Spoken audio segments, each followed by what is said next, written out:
সাবেক ডিবি প্রধান হারুন রশিদের শ্বশুরের সম্পত্তি জব্দের আদেশ দিয়েছে আদালত। হারুন রশিদের শ্বশুর মোহাম্মদ সোলাইমানের নামে থাকা উত্তরায় জমিসহ 10তলা ভবন জব্দের আদেশ দেওয়া হয়েছে। পাশাপাশি তার নামে থাকা 5টি ব্যাংক অ্যাকাউন্ট অবরুদ্ধ করা হয়েছে। একই সঙ্গে হারুনের ভাই ABM শাহরিয়ারের 2টি ব্যাংক অ্যাকাউন্ট অবরুদ্ধের আদেশ দিয়েছে আদালত।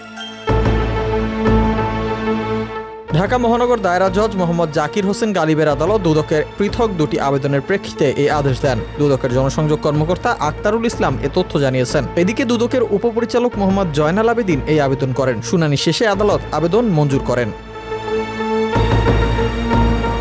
এর আগে হারুন ও তার ভাই ABM শাহরিয়ারের নামে থাকা 130 বিঘা জমি জব্দের আদেশ দেন আদালত। ওই দিন তাদের 21টি ব্যাংক অ্যাকাউন্ট অবরুদ্ধ করা হয়। পাশাপাশি 3টি কোম্পানির শেয়ার অবরুদ্ধ করা হয়। এর আগে হারুন ও তার স্ত্রী শিরিন আক্তারের দেশত্যাগে নিষেধাজ্ঞা দেয় আদালত।